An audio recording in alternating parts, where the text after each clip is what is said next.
Good morning, good people. Mark Holmes here, and as always, I want to say thank you all for watching, commenting, subscribing, and being part of the Joe Boo Sports Report. Without you guys, as well as you ladies, you know that this literally does not work. Welcome to Free Agent Frenzy, and I don't know that anything that happens today will be bigger than the day we had yesterday. I don't ever remember so much activity happening before Free Agent Frenzy.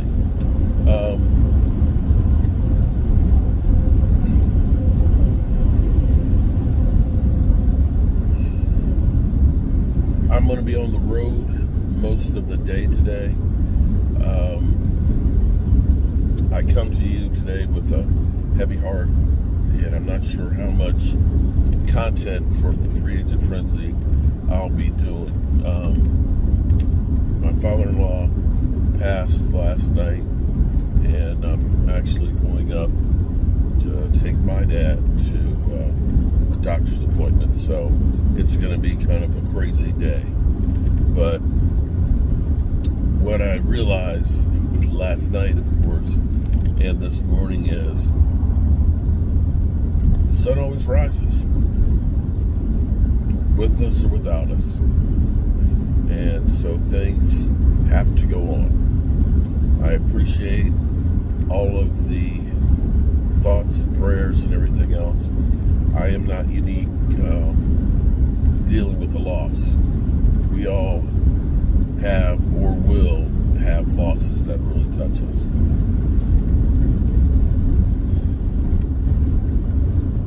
And the sun's about to crest over the mountains here in a few minutes. So, yesterday, as a recap, let's see if we can get all this together.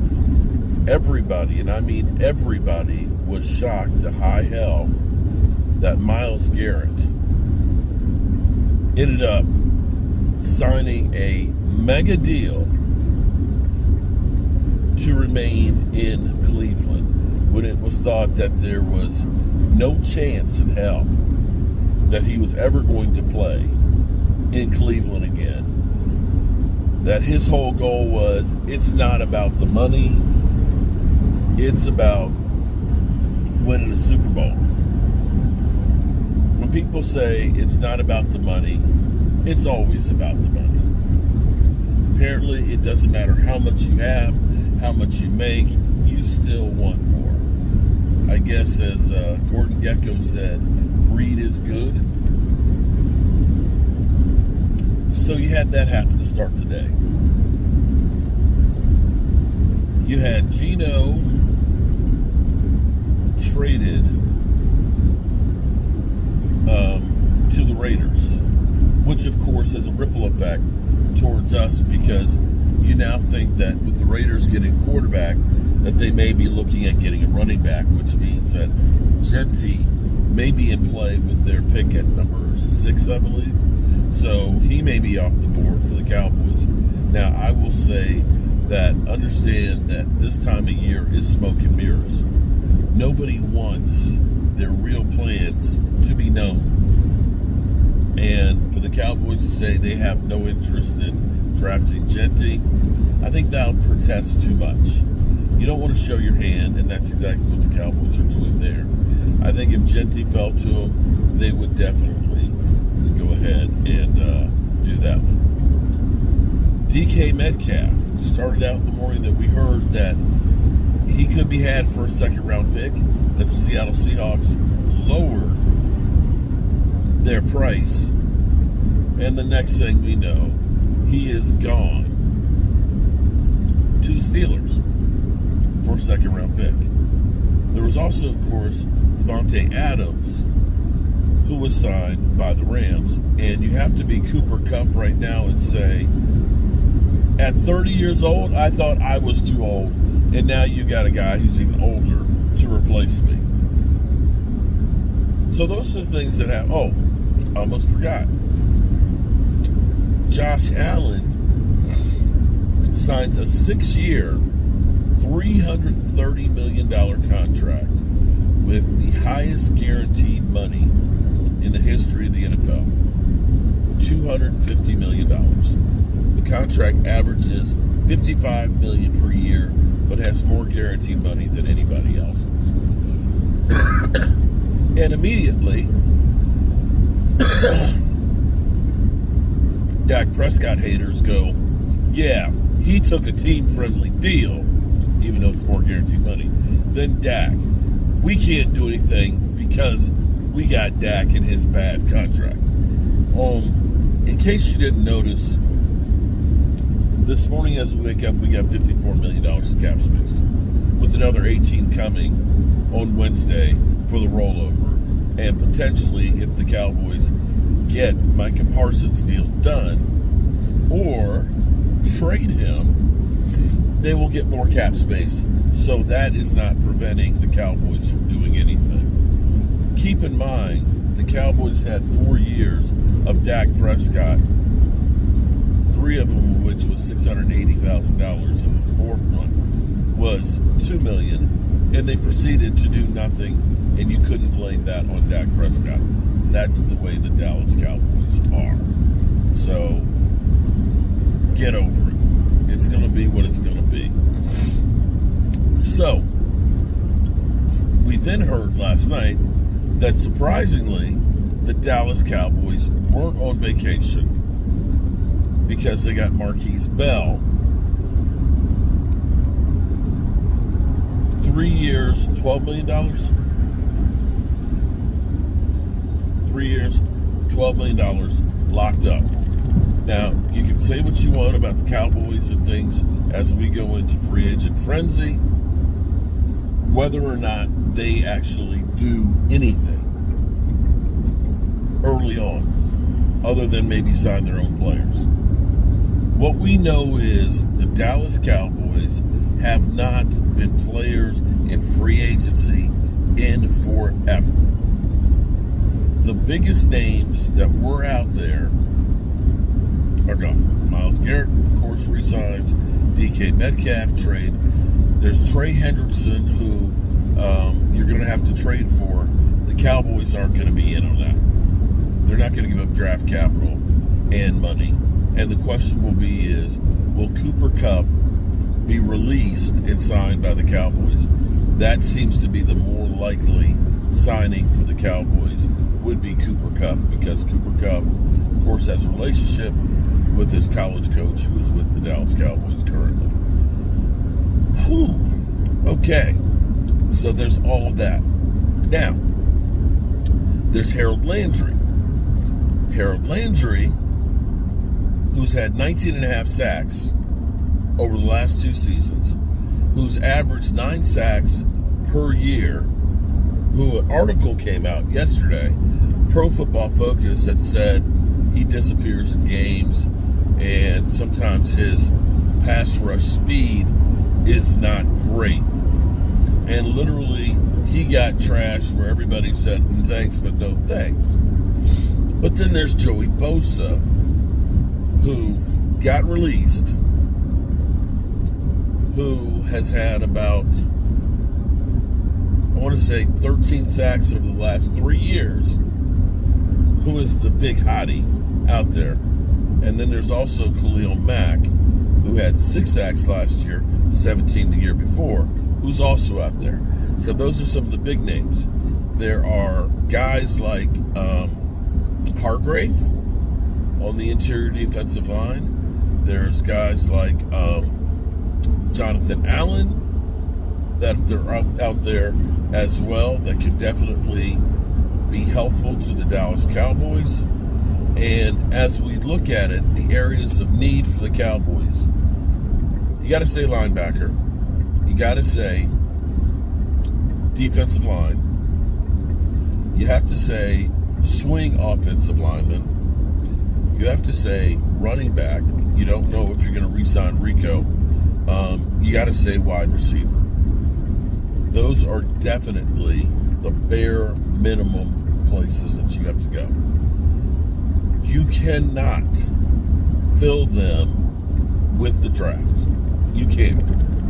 And you cannot fill them with bottom tier free agents and expect to compete against better teams in the NFL, especially with the schedule that we have.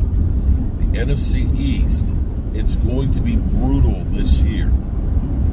So, understanding you've got the Eagles twice and the Commanders twice, although I believe that the Commanders will take a step back. Sorry, Commanders, I just do. You're going to have Jalen Daniels with the sophomore slump, which is a real thing. And they need help on their defensive line and edge rushing as well.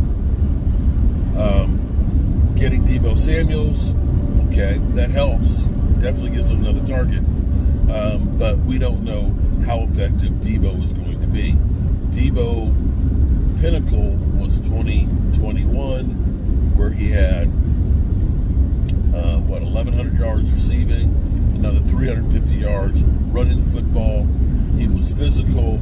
He was an absolute positive beast. But since that time, he has been going downhill. So we don't know if this move to Washington will rejuvenate him or if it will be more of the same. We'll have to wait and see. We'll have to get back to you on that one. For the Cowboys, you got to get, I'm going to say, minimum of 2 really good free agents. I would love to see a quality, ready to start wide receiver right now, and I would love to see another defensive lineman. People are saying, well, Mozzie, he's a bust. He's not a bust. He's not a bust. He improved from his first season to his second season. But right now, you got Mozzie, you got Osa and Digazula. You still need a very talented, younger than Linval Joseph defensive line. That's where Hargrave, Jonathan Allen, let's see who else is out there. Somebody else is out there. Sorry, my brain is kind of screwed up right now. I finally hit the bed about after 2 this morning and was up at 6, so I'm working on just a little bit of sleep. But I appreciate you guys helping me get through this drive.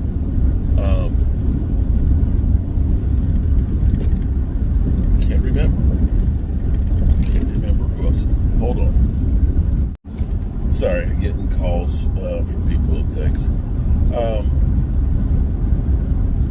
Edgewise, there's also Hassan Reddick and Josh Sweat and a couple other guys. The interesting thing on this free agent frenzy to me is it's not necessarily a great class of players that are out here. You don't have, last year we had Saquon, we had Derrick Henrys that were out there. This year, not so much. Now, this brings me back to Rico, and I've been one to kind of say, people, when you think of Rico, they poo-poo Rico, and they're like, oh man, you got to get an upgrade. And, when people think of Najee Harris, oh man, go get that guy. Najee is a name, but with the Steelers last year, I don't think he averaged more than 4 yards a carry. The thing that's crazy about Rico, most people don't realize that he got 1,000 yards. He got 1,079 yards, identical to Tony Pollard, but in a lot less carries. He actually averaged 4.6 yards a carry last year behind a crappy offensive line. You cannot look and say what the Cowboys had was great. To give you an example, and yesterday when we were doing our channel members live stream, Leo, who is bloviating, of course, about how great the Eagles are, is talking about, the Cowboys need to upgrade their running back situation. And he said, Kenneth Gainwell, you could get Gainwell. And I was like, let me look at his numbers. Now, here's my point of contention. Do you think Gainwell will run better behind the Cowboys' offensive line last year or the Eagles' offensive line? Real question. Because the thing about the Eagles is they could spread the field. Jalen Hurts can run the football like crazy. If they're passing the football, they spread out. You have to cover A.J. Brown and Devontae Smith every play. You got Dallas Goedert, and you have one of the best offensive lines in football, if not the best. That should say you should be able to run the football well. For the Cowboys, the second half of the season, which is when Rico started running, Rico had Cooper Rush throwing the football, who really was not a threat. CeeDee Lamb had an injured shoulder and was the only guy really producing. Now, Jalen Tolbert had over 600 yards, which is not bad. He had games where he kind of disappeared, and then games he'd pop up and gave you all kinds of help. Tight end play was terrible. Offensive line, we kept rotating that offensive line. Zach Martin was never right all season. Tyler Guyton missed a lot of games, and when he didn't, he missed a lot of blocks. Didn't miss the flags, though. Didn't miss the flags. And you looked at that and said, you're not going to get a whole lot. So by comparison, Kenneth Gainwell, who should have been fresh because he didn't have that many carries, averaged 3.9 yards per rush behind that Eagles line. By contrast, Rico averaged 4.6 yards per carry. 4.6 yards per carry.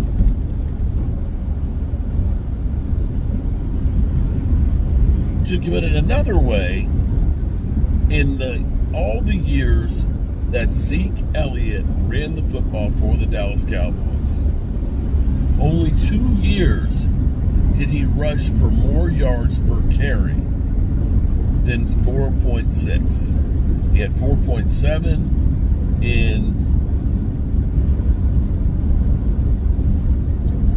2020, I think it was. And he had 5.1 in 2017.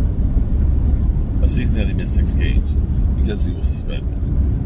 So, looking at that and saying, oh man, we got to do better than Rico, I'm not sure that's the case. There's named players out there that you'll think of and say, oh man, we got to get them, like Alvin Kamara. Alvin Kamara is like 3.9 yards a carry. So I think you need to reevaluate looking at Rico and saying he's not as bad as you think he is. And he doesn't have a lot of miles on him. Now, granted, he's only got about 1,500 yards rushing in his career. But I like the idea of bringing him back and pairing him up with another young running back. Now, we've talked about Genty. I think that Genty may get picked up by the Raiders, and he won't be there. And I think you can still get, from what I'm told with this draft feels like there's not a lot of superstars in this draft. And I think part of this is the post-COVID effect, that 4 years ago, this was COVID's rookie class that came in.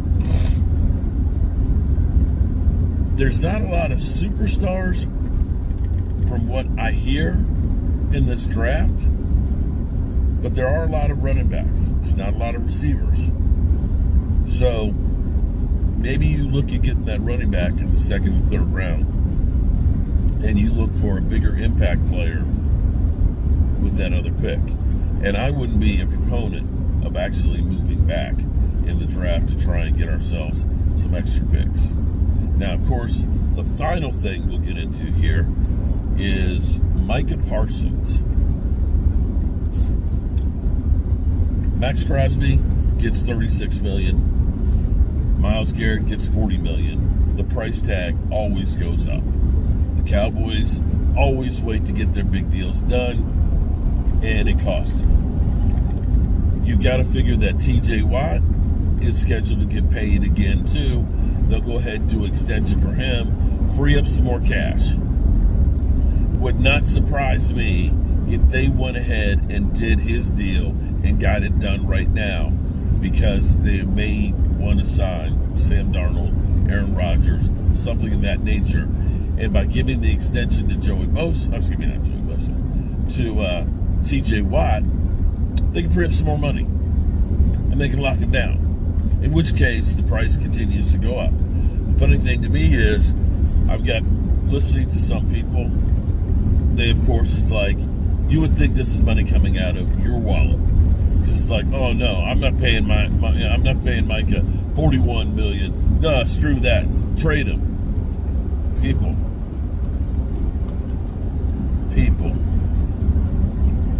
Take a look at the number one draft picks we've had the last 2 years. Do you believe, potentially, that trading Micah and getting Mozzie Smith and Tyler Guyton is as good as what you have for Micah Parsons? I'll wait. Let that sink in for a second. There's no guarantees just because you have a couple number ones that they're going to be better than Micah Parsons.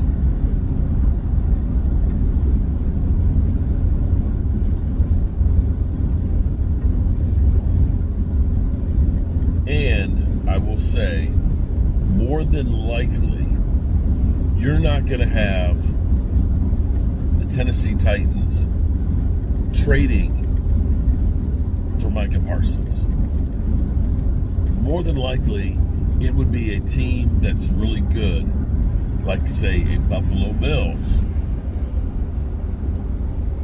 for example, that would be trading for him. A team that is in a win right now, we're close, we need somebody to take us over the hump, which means that's going to be a late first-round pick. And if you get Micah Parsons and you're already a late first-round pick, more than likely, you're going to play well next year, which again will be another late-round first pick. Sorry. Players like Micah Parsons don't come around too often. I know the whole story of the Cowboys are getting tired of Micah Parsons' stick. As a Cowboy fan, there is the before injury, the BI Micah Parsons, and the AI Micah Parsons. The AI after injury Micah Parsons has been totally different than before. I believe that the first 4 years, or first 3 years of Micah Parsons' career, everything was golden, everything was easy, and so on. They won 12 games a year. He ended up being the toast of the town. And then you had this year that started out with 1 sack in the first 4 games, getting ridiculed about his podcast. And there's the son. Getting injured and now not being able to get out on the field. That all of a sudden, hard times toughen you up. They change your narrative. And I think that's what exactly happened to Micah Parsons. His podcast changed, his attitude changed, and he realized that nothing is given anymore. And he came out with a vengeance. That Micah Parsons that was on the field, when we literally had nothing to play for, was a man on fire. That guy who's been putting pressure on the organization you should love, who's ripped off the Band-Aid and said, we're not enough as currently constructed. I'm willing to work with the team to take less money so we can win. If you can't agree with that, then you don't agree with winning. Sorry. Just don't. So, we have 4 hours until free agent frenzy kicks off, and who knows, will the Cowboys really go off the deep end and sign some mid-range players to the roster? Final thought is that would be the best thing they could do, is whoever is going to be on this roster, get him under the fold as soon as possible, so that way they can have as much practice time with their teammates to learn the system, to learn each other, and to be able to hit the ground running. Our schedule this year is hell on earth, and we need to be in great shape week 1. Alrighty, good people. That's all I have to say about that. I appreciate you guys being here, and want you to know that you guys are my support system, and you guys help me get through. I appreciate you. Peace.